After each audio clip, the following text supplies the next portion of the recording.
So, ladies and gentlemen, my name is Harvey Caroll Jr. Today I'll be giving a lecture on theories of leadership. I'm actually going to discuss 10 theories of leadership.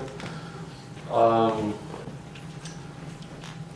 want to thank Natasha back there, who I've known for a long time, She always corrects my English. And the university for inviting me back. I gave this lecture like a year ago. The reason I appreciate them, I had a few surgeries, really major health issues, cancer surgeries. So I haven't got out much the last couple of years, so it's really cool to be invited to speak. So let's get started. 10 theories of leadership. That is my background. Business-wise, I help build and develop millions of dollars worth of real estate projects, housing communities, small shopping plazas. I've consulted on shopping centers like as much as a couple $100 million or more. I've owned a brokerage company in 2 states, Kentucky and Florida. I sold millions of dollars worth of real estate. I may have made, back when I was healthy and in business, more money in an hour or 2 hours than some people would make in 5 years. So I know a little bit about business leadership. Books. I've dealt with political policy stuff with several governors and presidents. Just as a political junkie, sort of playing around with it. I've never had an official position in government or anything like that. Just sort of an advisor kind of guy. And as you can see, I've done projects pretty much all over the world. I've written 10 books related to mainly political policy making, leadership stuff. Some people would say that I've provided more global leadership than Putin and Trump combined, and probably more than they would in several lifetimes. Other people would say I'm a bullshitter and I've done nothing. So, it doesn't really matter what you think. Just think of these 10 theories and how it can help you. Okay? Then, here's some political stuff that people I've dealt with. And down here, pre-crisis, I dealt with making suggestions to bail out Ukrainian banks. I visualized a major drop in the economy, about 40% loss in values of properties, etc. So I suggested economic bailouts to stabilize your currency. I've also made suggestions to reduce conflict and stuff like that in Ukraine. And I got invited to a lecture with Natasha a few months ago to some of the banks that I bailed out or suggested bailing out a few years ago. And then I've been playing around with movie making. That's my new hobby, hence the camera setup. And here we go. Homework, home task. You gotta have some homework, right? So typical 5-paragraph essay. Introduction. Hello, dear professor. Today, professor, we're discussing 3 leadership theories that best fit my personality. That would be your introduction. The 3 types of leadership that out of the 10 theories that best fit you. Then the first paragraph will be the first leadership theory that you feel comfortable with. Then the second paragraph, second leadership theory, third leadership theory, and then the good conclusion. Thank you, professor, for this great lecture on the 3 leadership theories, 1 through 3, that best fit my personality, and how you might use it in the future or something like that. It's pretty cool. So basic 5-paragraph essay, no big deal. All right. Now let's get into this. I wanted to show a little video. You can look up on YouTube 10 theories of leadership in 5 minutes. 10 theories of leadership in 5 minutes, and it will rehash these things. I've listened to a lot of leaders over the years, and I found that those 10 theories probably cover better information than any speaker that I've ever listened to in my life. Okay? So you'll get a lot out of going to YouTube and watching the video. All right. Normally I ask a lot of questions, but we have 1 hour and someone else wants this hall, so we have to rush. Okay? Feel free to pull out your phones, take photos if you wish. But again, you can get all this stuff, 10 Theories of Leadership on YouTube. Okay? Now, great man theory. And under each of these, like ABC, so when you're doing your 5-paragraph essay, you can quickly just make, a note, 1 word, and then you can turn that word into sentences. It helps you do it. So, great man theory. First theory. A lot of people think they were born to lead. I guarantee you, if I ask people in this room, they would think that they're born leaders. How many think they're born leaders in here? How many feel that leadership? Oh, there's one. Okay. Oh, there's the one. Okay, ladies, stand up. It's always the ladies. Oh, we got a guy. Yeah, it's usually the ladies. We're the commanders. We're born to lead. Tell me why you're born to lead. Because I have a big passion. I know what I want to bring to the world, and I know that I want to change the world. So right now, all I have to do is just do it. And I can't do this without people who believe in the same things as I do. So my role is just to inspire thoughts, is to inspire ideas, so that together we can make a big change and make this world great. Future Prime Minister of Ukraine. You? Oh yes, I believe that I'm a leader because I love being inspired by other people. I love knowing what everyone in the world has into their mind. And what I want is to change the world, to make the world a better place, to take maybe countries and to bring them into peace. Cool. That's a difficult task. I've done it for 30 years. But you can do it. Where are you from? I'm from Congo. Congo. Cool. Congo needs a lot of leadership from there. Good luck with it. Over here. My name is Arthur, and I don't feel like sitting home all the time. I like giving ideas to people so I can make the world a better place, because I like inspiring people to do something to make them do their best to improve themselves. That's it. Sounds like a future political analyst and consultant. The guy behind the scenes that makes things happen. So, good job. But don't be afraid to get out there and take leadership roles yourself. And be in public, okay? So, learn to lead, born to lead is the key. Learn to lead. You can actually learn to lead. That's why all of you guys are in the seats today. Agree? So you don't have to be born to lead. You can learn to lead. Okay? So don't think that, oh, I'm not a born leader, I should give up. Okay? And you'll see more of this. However, sometimes we combine these characteristics with born to lead and learn to lead. So the more you learn, the better it's going to help you. Okay? Second theory, trait theory. Trait theory, I actually made a typo there, assumes a handful of traits. So, you guys know what traits are. Basic characteristics of leadership and that sort of thing. So they thought that people that can just assume these and emulate another person, and they can become a leader. So just emulate them or assume them.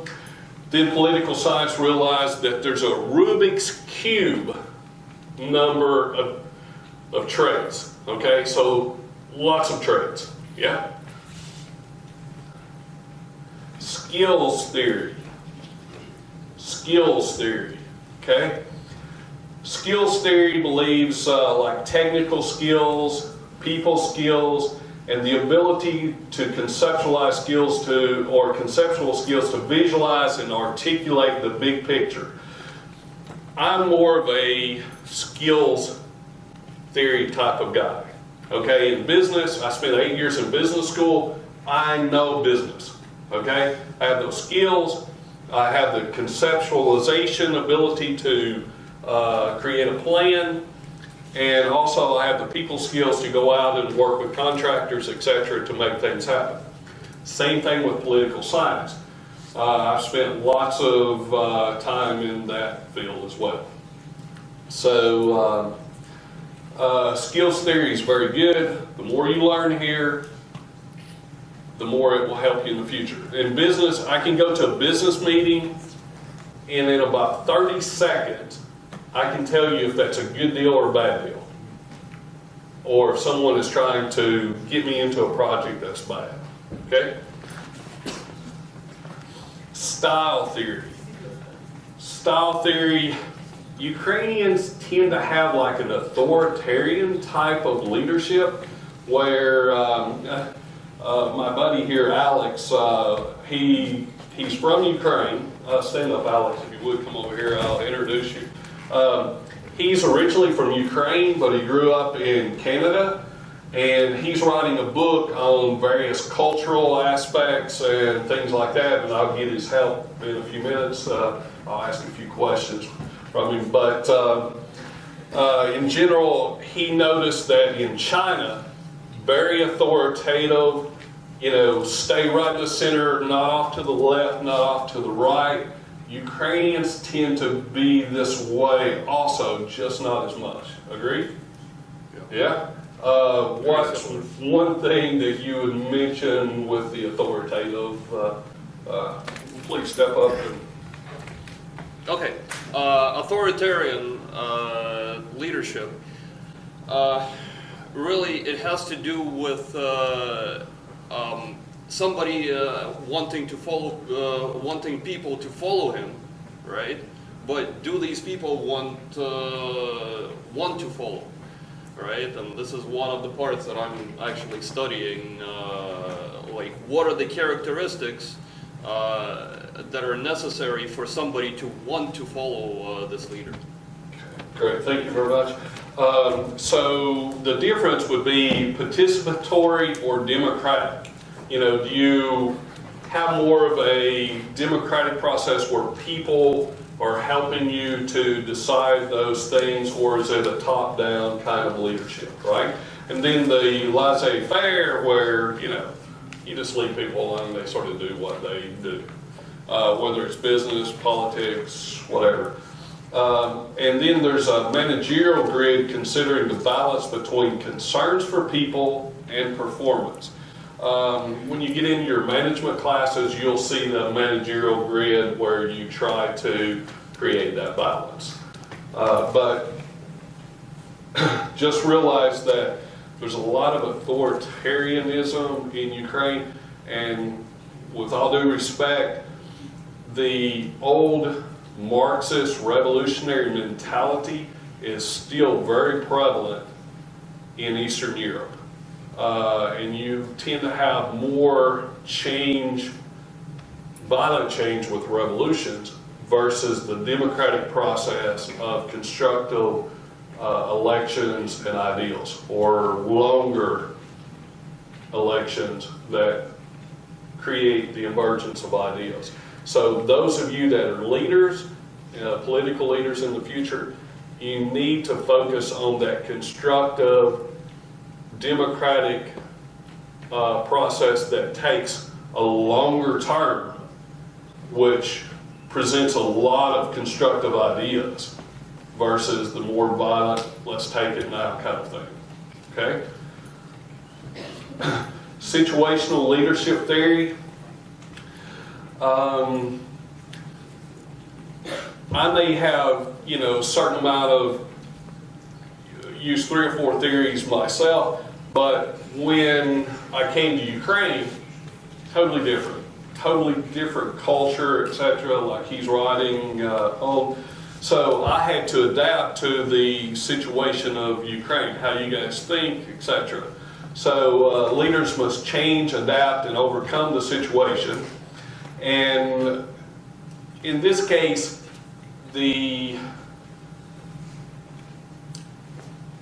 it's basically soccer. You guys know soccer, right? Obviously, Ukraine's a great soccer country. So you guys hosted the championships a few years ago. So men's soccer versus women's soccer. Men are more disciplined in general. That's why you women control all your men. They need that discipline, right? Yeah, I see some handshaking there. And the women's soccer, more friendship. Yeah? So that's situational leadership. Contingency theory. Contingency theory suggests you change the leader to fit the situation. Okay?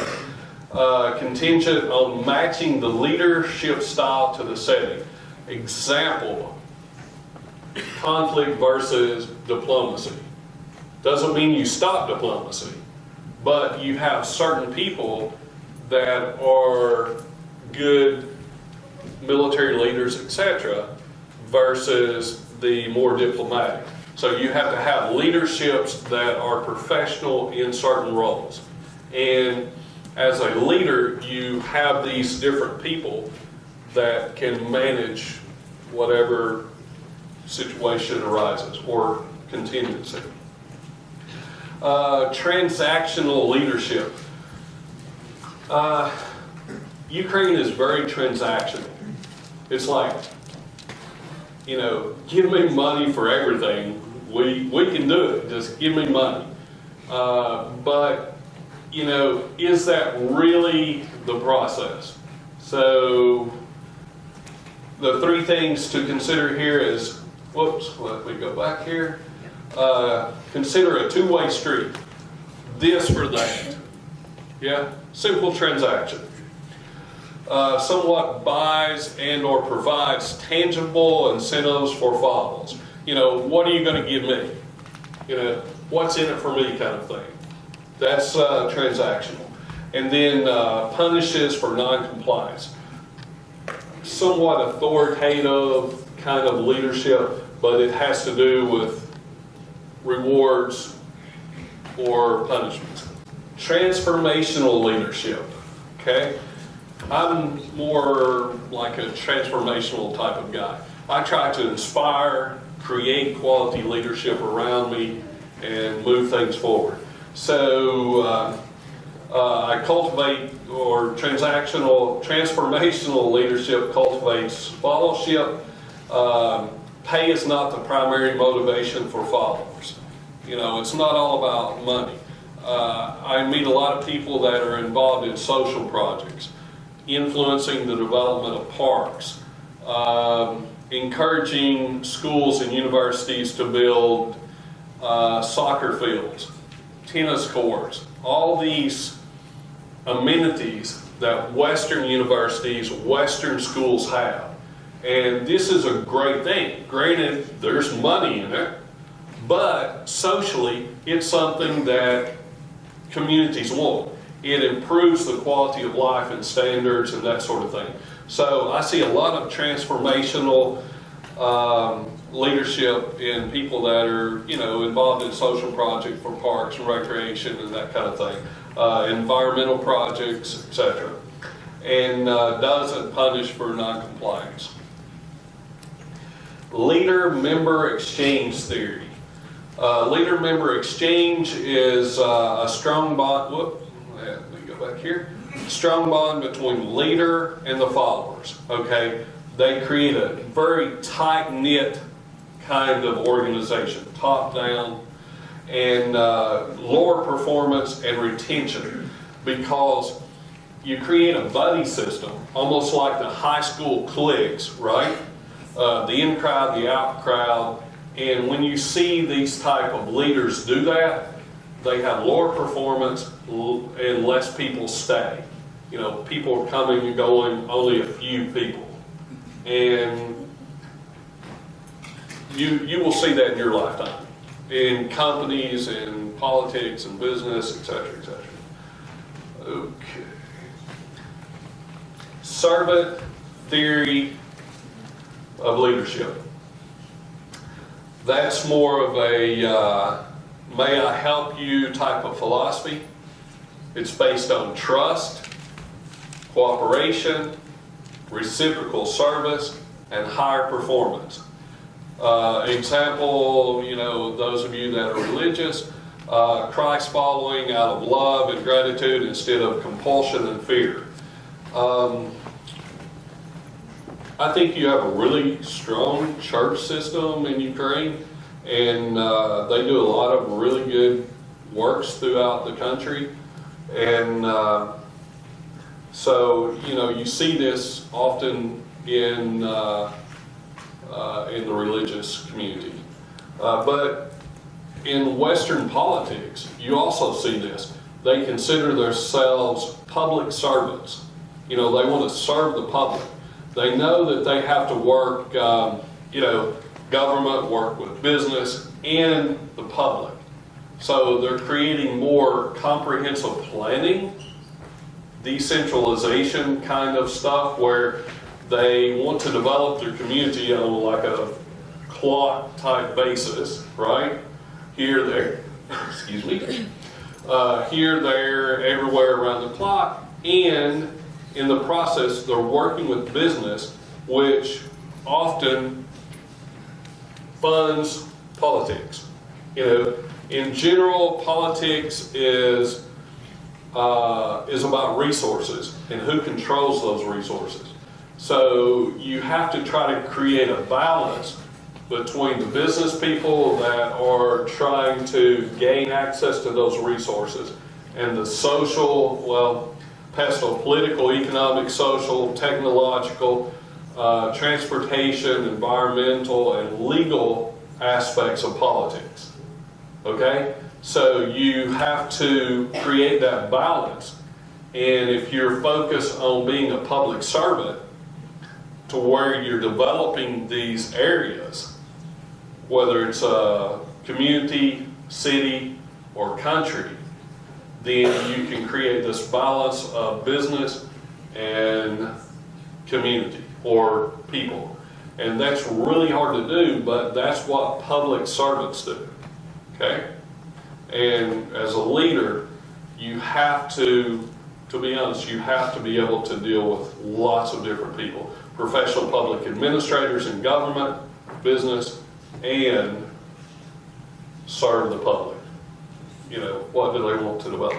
So basically, that is a fast process of 10 theories of leadership. I know you guys didn't understand all of my English. You read the slides in bold print, which helped, and I encourage you to go back to YouTube, watch the 10 theories of leadership several times, okay? And that will help you to write your 5-paragraph essay. But if you're like me, you like to schmooze and sort of write it and the professor do the work for you. So now we'll open it up for to rehash those 10 theories, have a discussion and final thoughts. Okay, so who wants to ask questions on various theories? Okay, you can go ahead, Ray, stand up. Oh, you're shy, I know, but you want to, yes? Hello. What do you think is the best way of leadership? The best way of leadership? The best way is what you feel comfortable with. First of all, I'm going to ask him to come up and talk about social circles, okay? Because you have to break out of your social circles, okay? You have to believe in yourself. So if you can't figure out which theories best fit you and convince yourself that you are a leader, then people around you will convince you that you are a loser and you will do nothing. So they're providing leadership versus you. So in 1 minute, can you just quickly talk about social circles? And ladies, he's writing a book on cultural stuff. If you have any information or something, feel free to share that with him. Okay. Guys, sorry. Can you guys back there hear me? Yeah? Okay, so I'll just project my voice. Here's one. Yeah, don't worry about it.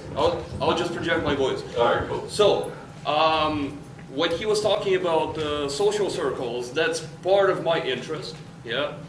And that every stage in life, when you finish high school, yeah, when you finish university, when you start your career, when you get a raise, at every one of those points, you have a certain social circle, people that you talk to, people you have coffee with, and whatever, yeah? Now, as soon as you develop yourself past your social circle will try to, they will think, okay, he's becoming better than us, he's developing, we are not. And usually they try to keep this person back inside the social circle, right? So, to become a leader, you need to have the courage, right? To maybe leave your social circle behind, to level up, right? Get a new one. You will probably outgrow that one too, yeah? Now, when you do this, you're making a choice, and a conscious choice to choose your style of leadership, as Harvey was saying. That's all I've got. Great, thank you. Reflecting back to my small village in Kentucky, my uncle once told me, always remember where you came from. Don't get above your raising, country saying. What he meant was maintain your grounding. Don't forget where you came from, but get out there, get an education, and do great things. Okay? Now, there are people in my hometown which, I've known all my life, they're still Facebook friends. They're basically doing the same thing they were doing 30-something years ago. Okay? Most of them cannot imagine that I've done anything. They just can't fathom it. They can't fathom that, if someone did a background on me, it would be thicker than my hand. And the books I've written, same. So you have to realize that the people that you grew up with, and especially in Ukraine, have the attitude, Yanni Magoo, Yanni Magoo. How many times a day do you hear Yanni Magoo? I cannot do it. I can't do it. So every day, everybody's shaking their head, right? All right. Now, when you break through that Yanni Magoo and start saying, I can do it, that's when you become a leader. When you take on some of these theories and convince yourself that you're a can-do person instead of a Yanni Magoo person, I can't do it person, that's when you become a leader, okay? And some people, there's a pyramid, I can't think of the name of it, it's not the guy you're going to think of, but there's a pyramid about some people may only affect one or two people around them, but at the top of the pyramid, you can actually affect the world. And realistically, I've done it many times. I built international coalitions through the UN, through leadership. I've affected the economic fate of nations and saved millions of lives. Again, some people say that's bullshit, but it is what it is. So in your mind, you have to be able to visualize that. And there's three things that come to my mind with leadership. The 3 C's, I call it. Credibility, which is basically credentials. You know, do you have a university diploma? You know, what's your specialization, etc. Doesn't mean that you can't change things without that, but it does help with your credibility, okay? Capability. You know, can you do it? Are you capable? When I'd send a letter to somebody or whatever and say, well, we should do this, often they would do that.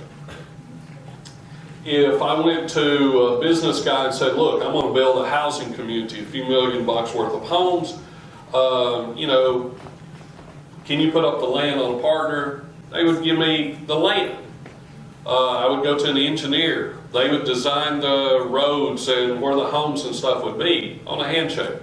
I would go to a road builder, and one road builder said, yeah, no problem, I'll back you up to a couple $1 million worth of road. But I built smaller roads. They put in my water lines, sewer lines, and my road. So I created, you know, the millionaire philosophy. I created $1 million out of thin air, hence millionaire. You know, you surround yourself with people that can make things happen, right? And they knew that I was capable of doing these things, whether it was political policy or business. And then the third C is commitment. Are you committed to doing what you say you're going to do? You know, Ukrainian business, you know, a buddy of mine, this older guy, we were joking the other day. He's like, Ukrainian business. Two people get together, they talk, yeah, we're going to do this. Sometimes they sign a, you know, an LOI, a letter of intent, or they agree, and then they walk away and they never do anything.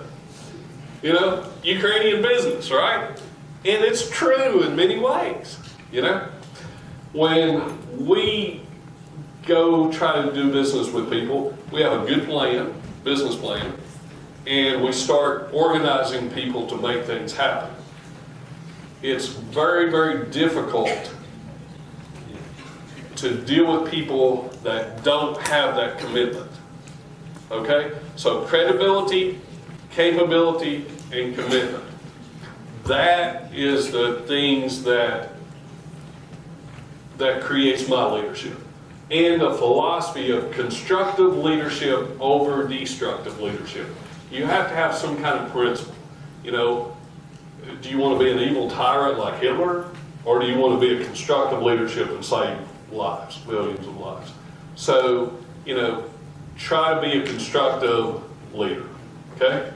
Ultimately, you'll feel much better, sleep better at night. So the 3 C's, and then take on those leadership theories. There's 3 that I like: transformational, skills, and I don't know, the other sort of waiver. But in reality, I've dealt with all 10 of them, depending on what situation, how many people I'm dealing with, how many organizations I'm dealing with. You know, if I'm dealing with contractors, it's risk versus reward, you know, punishment. If you don't do it on time, you're going to be penalized, blah, blah, blah. So I may use all of them, but that's advanced stuff. When and if you're willing to take on lots and lots of projects, lots of people, to where you're just, you know, going 1,000 miles an hour and people all around you. I mean, literally, I've given speeches, come out, walk through a crowd of hundreds of people, and I'm hooking people up. You know, this person needs this, this, this, and this, and just this pace is unbelievable. So, you know, a lot of pressure. So, you know, be careful what you ask for with leadership. Go ahead. Mr. Caroll, first of all, I would like to say thank you for a wonderful presentation. It's been a great honor to listen to you speak. And before, I was one of the leadership mentors. It sounds a little bit surprising to me, but I really enjoyed helping people on how to become leaders. And one of the common questions and problems that I have faced before is that a lot of young people don't even know what their strengths are. And They don't know what? what their strengths are. They don't know what they're good at. They don't know what, they haven't discovered themselves yet. So when we're talking about leadership, I'm sure that some people don't know their full potential. So my question to you is, how do you think young people can explore themselves to find out their leadership skills? Thank you. Very good question. I'm very impressed with the Ukrainian youth. I love your schools, okay? You guys go to school, dress very well, university, dress very well, professional, etc. I like that presence of professionalism. You see me, I'm like dressed in an old shirt, and I like that. And I've earned that. So I don't have to go to work in a suit or anything anymore, and it's fun. I went to meetings, wearing a pair of shorts and a golf shirt. Bunch of people around me on the board, billion euros investment in agriculture, billion euros invested in various projects, blah, blah, blah. I'm there in shorts and t-shirt, right? And they're asking me questions, which is fun for me. But in the process of doing all this, I've got out and got to know lots of young people. And I really enjoy going to cafes, hanging out with you guys and stuff.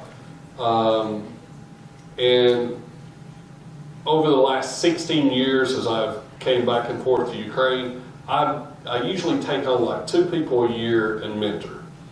And I've met a lot of young people that have done a lot of really cool things. They help me translate, etc. And they've either got involved in higher level politics or business, international trade, etc. So I've got a lot of experience getting into your all's mind. You all have the ability, okay? You've got really good educational skills. Until you get to the university level, the advanced business skills, okay? Those are things that you really have to work on developing.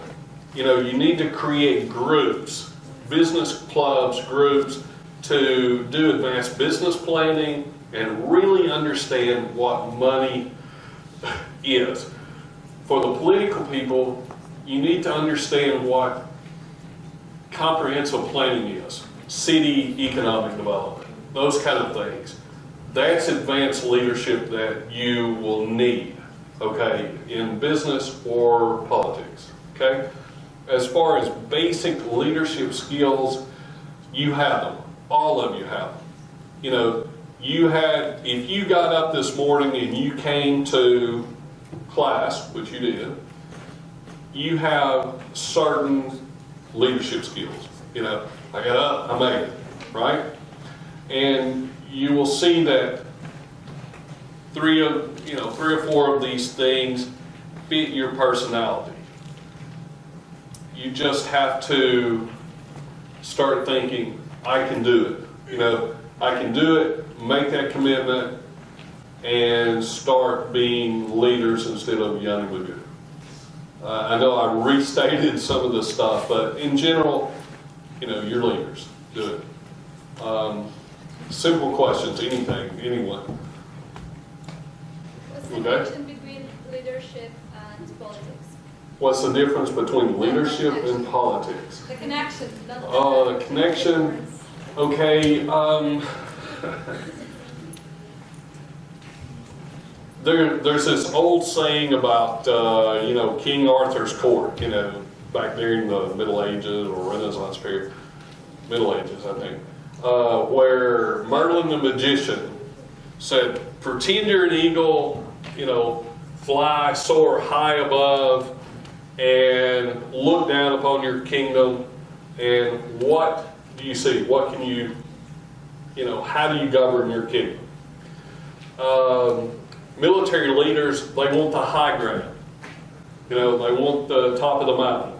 Now they have drones and satellites and all that, right? Same thing with developers and economic planners, etc. And doctors, they do it on a microscopic level. You know, what's the first thing they do? Oh, we need to sample your blood, right? They start looking through the microscope and they get, you know, they zoom in and see, you know, what's happening in your blood. So it's basic vision. What do you see? You know, first of all. And you have to, as a leader, business guy, business plan, mission statement.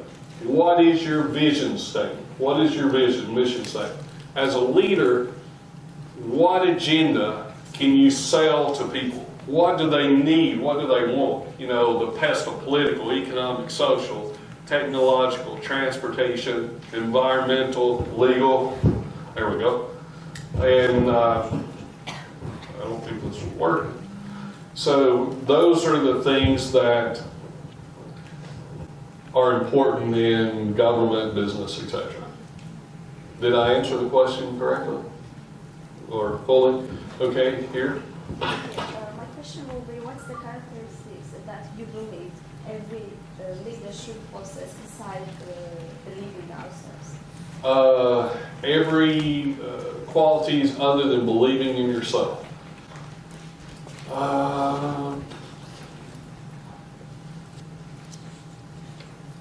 Qualities other than believing in yourself.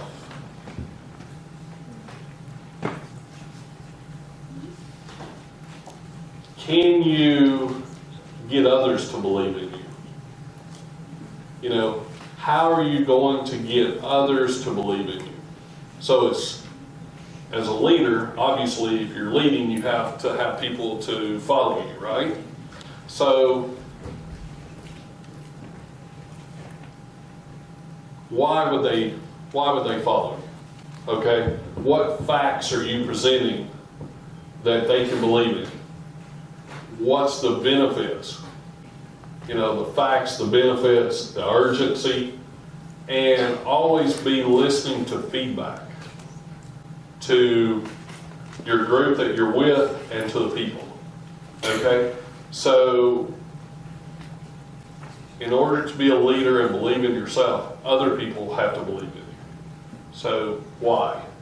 You know, the facts, the benefits, the urgency, why now, and always get feedback from those around you, the advisors, good advisors, and the people outside that circle.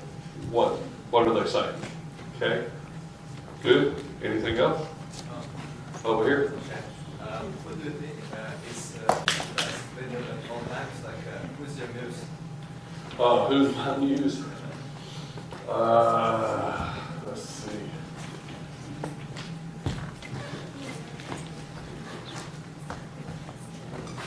I'm not sure who my muse is. Over the years, I noticed a lot of different people that were leaders. I'll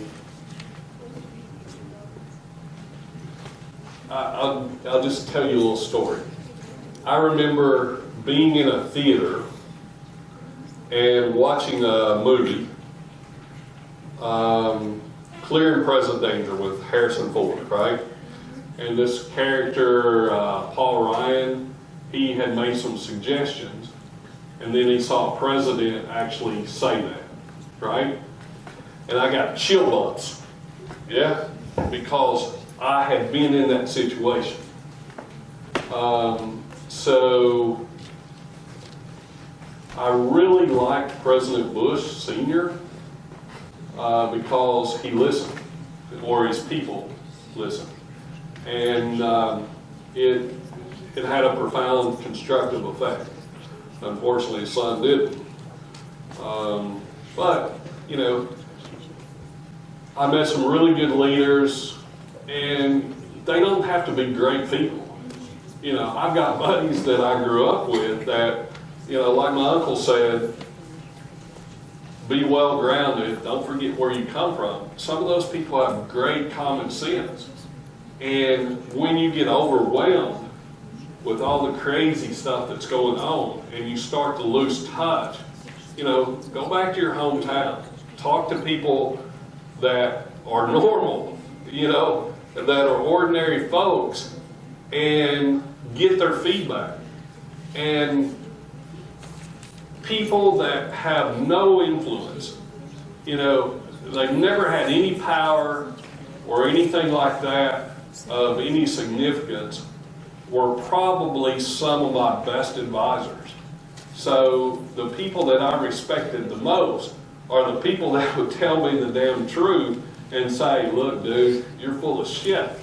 You know, what the hell are you thinking? You know, you need to get back on track. But somehow I knew that I was off track. That's why I was back there.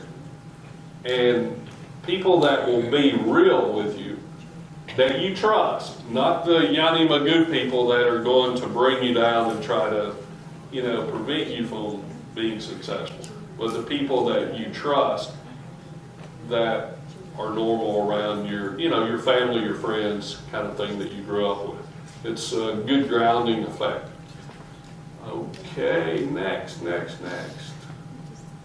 Okay, again, You were talking about your advisors and people that you trust. So obviously a leader needs to have a mentor. Who was your mentor when you were just starting out? A lot of mentors. As a young kid,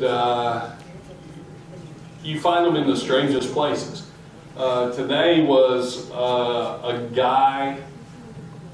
guy's birthday. He just turned 70 years old. I used to play billiards with the guy. He was a very well-grounded family man. And, you know, I was a little kid like to hustle pool. You know, I was very good. You know, met the guy that wrote the movie, The Hustler, and Color of Money, Tom Cruise stuff. Met all those guys. Actually played billiards with those technical advisors. I was good. You know, I love golf. I love billiards. Or A-ball, but not ball. Those guys helped me. I worked for the county judge executive in my hometown at a movie theater. He encouraged me. He took me to a lot of professional meetings, really high-level meetings at the state level when I was very young. So he was a constructive mentor. Civic leaders. At 12 years old, I was involved in the Junior Chamber of Commerce. I went to the chamber meetings there. So guys like Pepper Hardy, Earl Brandenburg, several other guys that were civic leaders got me involved in various things at a local level. And then state level, I started developing political people around me, and it started getting competitive more so than mentoring and advising. So you have that give and take, but you know, they're willing to help in some way, shape, or form. Okay, here. Yeah, that's right. I have somewhat of a personal question. Did you really help organize Desert Storm? Yes. In 1985, I think it was, I took an international relations U.S. foreign policy class, and just like I'm talking to you guys about leadership, he somewhat visualized what could happen in the Middle East, how much chaos that could be created and conflict that could occur, and he said it's up to you guys to prevent, you know, World War III kind of thing. You know, at the time it was sort of funny that he said it. You know, I don't know, it was just sort of weird, and I'm like, darn, you know, I sort of felt this weird tingle. But it could have easily got out of hand where 107.8 million Arabs and Persians got together, created total chaos in the Middle East and global conflict. So I made suggestions to bypass Congress, go to the UN, start organizing a multinational coalition, and basically in and out, and kick Saddam's butt in 4 days, which is 100 hours. Unfortunately, the return to Iraq I was totally against. I thought it was stupid, and it created some chaos in the Middle East. Over here again. I was wondering, what can you recommend about leadership? What book? I wouldn't recommend any of my books on leadership, to be honest with you. It's sort of a tight niche, you know. I wouldn't read my books. I just wrote them because I'm like, okay, I said I would write books when I was 50, so I didn't write about those until I turned like 50 and I started having health. I'm like, okay, it's time to write. Leadership, I really like 7 Habits of Highly Effective People by Dr. Stephen Covey. I did that in a management class, or read it in a management class. It was pretty good, and there's a grid in the back of his other book, First Things First. The book I don't recommend, but in the back the grid, you know, priorities in the first block, things that are secondary priorities, and then third and fourth stuff that's not important. As a leader, people that are busy, like university students, you have to manage your time. I used to keep a calendar, and you know, I would circle and square reports, exams, etc., and I would put lines, you know, study 15 minutes, 20 minutes, study, to keep my mind focused. And to be honest, I got calls from the State Department and to write position papers to prevent Clinton to go, from going back to Iraq when I went back to university, which was great. You know, I had to go and get it stamped back by Secret Service. But, oh, behind you, yes. Yes, you. From the leadership side, like, why do you think Trump won the election but not Hillary Clinton? What was the difference between their like leadership style, or I don't know? Whoa. That was a crazy election, yeah? First, I'll tell you a quick story. In 2000, Ross Perot's people, I don't know if you guys know Ross Perot, he's an old billionaire that started a Reform Party. I actually discussed with their leadership, Russ Verne, that was the advisor to Perot, about running for president in 2000 myself. So I went up, they said, yeah, come on up, you know, if you can convince the top 5 egos in the world that you're a better leader than them, you know, good. I'm like, okay, I'll be on the way. And when I was up there, Trump's people actually approached me as a potential running mate in 2000. I have a letter from him. It was actually on that thing somewhere, that thing. It's very small, but right there. But anyway, I thought he was clueless. Absolutely, you know, he knows nothing of the world. He's a great business guy, but politically, he really had no clue. And I still think that a lot. I was impressed with his ability to deal with North Korea without going to war so far. The reason Trump won is he went towards the popular, like more radical right, like your Sloboda, I think it's called. Yeah. And that was very appealing. People were a little tired of the less liberal or the more liberal leadership, but it was very close. To me, I love President Obama's speeches, etc., but he made mistakes as well. He made mistakes in Libya, he made mistakes in Syria, provided no leadership at the UN on Syria to reduce conflict, which gave President Putin a green light to create chaos there. And he failed in providing constructive leadership in Libya, which created a failed state. But the biggest cause for the loss of Clinton was the Beltway, the Rust Belt they call. they had lost a lot of jobs.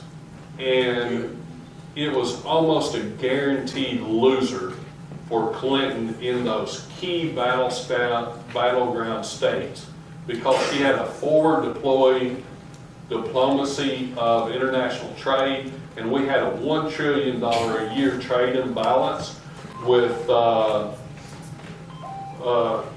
Richard, I'm sorry, I'm in a lecture at the university. I'll call you back, buddy. See you. Okay, you should give a lecture here on medical or something someday. Cool people. My doctor friend from Miami, he always calls me when he's in. So those key battleground states, based on the economic things, is really what affected. Now, the one trick wonder, crazy build a wall thing to me is silly, but people bought it. They've been building a wall for 30 years. It's almost built, but he had the ability to sell people that he was going to build the Great Wall of China kind of thing. But in reality, there's, most of the wall's already built. They spend billions of dollars a year on it. They have been for decades. If I'd been running her campaign, I would have simply put her in a helicopter, flew down the wall and said, look, we've been building a wall. This guy's an idiot. He doesn't even know what's going on. Seriously. And she would have won the election. But, they had bad advisors. I stayed out of the election. I didn't care. Next. Probably my last question, a very sad question. Do you ever make a leadership in your life, and how is it? Can you give us just a bit? Explain that again. I didn't Do you hear. ever make big leaders like the owner of Alibaba or something? Yeah, I've been in the room with Trump. I've been in the room with Ross Perot. You don't always have to meet them. I once wrote a fax and sent it to the White House, called them up. My girlfriend's like, who are you talking to? Well, I was on CNN just a minute ago. We were talking about stuff, blah, blah, blah, and the advisor, and then I just faxed a letter to the White House. There's a national security meeting going on. She's like, what? And I'm like, yeah, I'm calling them now, And they said, hello, White House. And she rolled her eyes back in her head, stormed out, well, if I see this, on the news, blah, blah, blah, I might believe it. And I literally asked them to hand carry that fax to a national security meeting that was going on. And so you don't necessarily have to meet them, you just have to have good constructive ideas. And, it helped. By the way, I'm not aspiring or anything, I'm just a guy that, like you guys, I want to shape the world in a more constructive way. And if you have good ideas, sometimes people listen. Sometimes they take a good idea and totally screw it up and create chaos. And, you'll see that, which it's happened, and it really pisses me off that they take something constructive and screw it up. But it happens. But it could have been a lot worse. Okay, next question. Over here, yes, Congo girl. I forgot your name, or you didn't say your name earlier, sorry, but I remember Congo. Speak very loudly, if you would, please. Yes. Okay. I'll run over here. She speaks very quietly. When you want to be a leader, you gotta have one of these things, or Okay, I have a vision which says if we take every human being and fill down with education, we will better the world, because there is a particular gap in every human being. So I accepted the vision and I tried to call some friends to study together in order to pass the class and to discover the gifts. It wasn't about me, but it was about them. But I couldn't see anyone coming or anyone who wanted to learn or to discover the gifts. Then I was like, okay, maybe I was a bad leader. Was I a bad leader in that case? Or what kind of style of leadership style did I have to use in that particular situation? You're in Ukraine. They only focus on their self. Yes? If you were in America, you had a lot of people. We are very social. Okay? I would organize meetings all the time, study groups, and we would do great. We would really make high-level classes. I've literally said, hey, come over, we'll watch videos on this particular subject and sit around and drink wine. You know, we got trash. I'm like, did we learn anything? But we aced the class. So, ladies, gentlemen, she wants study groups. That's leadership. You focus on things that are important that your professors are giving you, those tasks. The more you learn, it will help you, I promise. So what type of study groups are you organizing? And do you guys have like a board somewhere where you could put up study group, such and such time, or cafes? We used to meet at local cafes. We meet at the pub. We would meet out on the lawn in the, I remember we sat outside of one class by a tree. There would be a big group of us, and we would think of this acronym, some silly thing, like a rabbit jump over a house or something, to remember the key words for this silly test we were doing, but it worked. And that's how we would do it. We would think of silly acronyms to focus on study. So very good. You guys, what study groups do you want? Just a small grouping. Okay, small groups. Which classes? I'm in my First year. Okay. So basically, any of your first group study groups are very, very important. So you guys work with her, help Ukrainians as well. You guys come out of your comfort zone of anti-socialism and, sort of commingle with people, and you guys cross-culture stuff. Maybe in the future do some international trade. You never know. So I've dealt with international students. We actually had an international student association. You guys have such a thing here? Okay, so work with your professor. We had two clubs that I loved. International Students Association, okay, which I went even though I wasn't an international student. And we had Saruna, Council on International Relations and United Nations Affairs, okay? Now, strange thing. The president of that club was from Somalia. He was a former Somali diplomat to Great Britain and Canada, okay? I was the VP of Saruna. Now, years later, when Somalia was starving, the Horn of Africa, I made the suggestion to go feed people, which President Bush did. When the U.S. went to Somalia to support, that was my suggestion because of the Council on International Relations, United Nations Affairs at my university. I actually have letters and press where we had forums, and we would have discussions just like we're having here. We'd pick some cool topics every so often, and we would invite students, and the students would give the forum along with professors. Okay? Unfortunately, General Garrison decided to convert a missionary mission into a military mission and got a bunch of people killed, which pissed me off, and I wrote a book about it. And I felt really bad about it. Like I said, sometimes your good ideals, somebody screws them up. And that happened with Somalia. And ever since then, we've had problems there with terrorism on the Horn of Africa, anti-Americanism, trade, blah, blah, blah. Because they converted a simple missionary mission into military mission. Okay? Good thing, organized groups with her.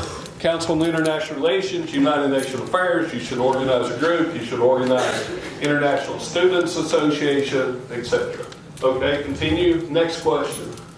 Yes? Nowadays, those skills are Up, can't hear you, sorry. Nowadays, those skills are getting more and more important than hard skills. My question is, what is more important for the leader to have like professional skills of their leadership, or to have emotional intelligence, like to know what people feel, think? Oh, very good. Emotional. All my buddies that date Ukrainian ladies, oh gosh, they're really emotional with that. I'm like, all the young people are normal. You know, he's like, yeah, but they get over 35 and they lose it. I don't know. You know, just joking. No. Emotional EQ, you have to be stable. You have to be focused. You have to believe in yourself. You have to believe in your skills, etc., etc. And you have to be emotionally strong.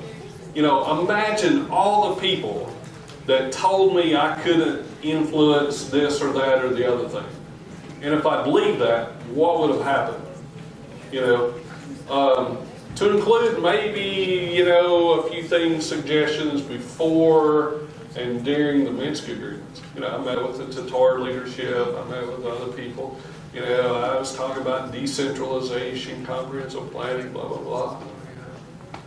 Maybe I had some influence, maybe not. You know, but, you know, yeah, you have to be strong-minded, you have to be strong-willed and focused. Did I answer that question properly? Yep. Okay. Yes. As a leader, what are some of the questions that you need to ask yourself to construct a vision of where you want to be in 10 or 5 years? Okay, that's three things come to mind. That old HR question, you know, how do you see yourself in 5 years? They always ask you that, you know. So always have some kind of BS plan for that, you know. Look at the company first, right?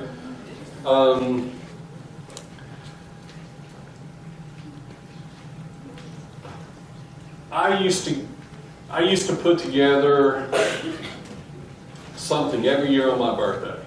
You know, where do I want to be 6 months, a year, 2 years, 5 years. So do it in pieces. You know, don't say, I'm going to be here in 5 years. Heck, you never know. But the old saying, how do you eat an elephant? You know, one bite at a time, kind of thing, I guess. But, you know, do it in small visions. I have no clue what the heck I'm going to do in 5 years. Does anybody have any clue what they're going to do in 5 years? You know?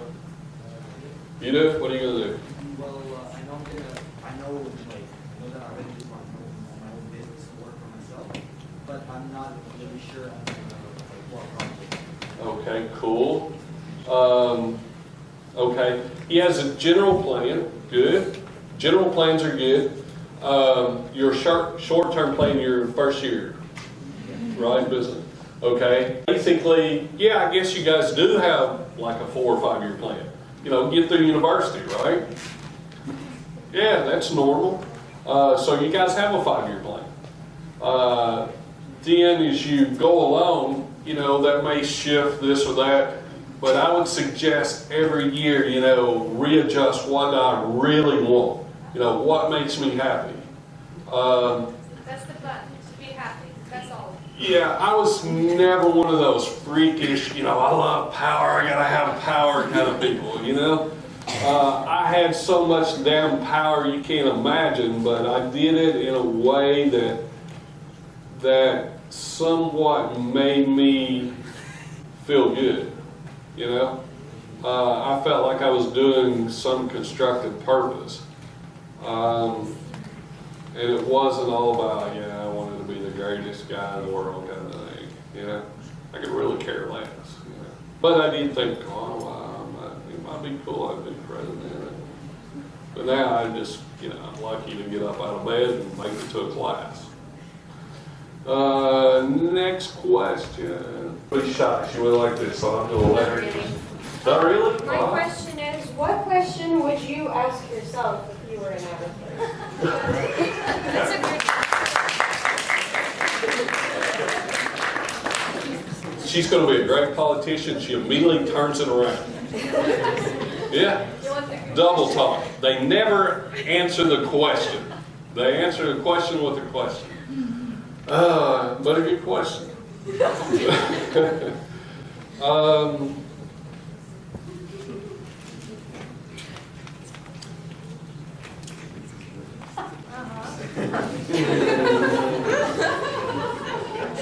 I would be asking myself, why in the hell would I believe this guy?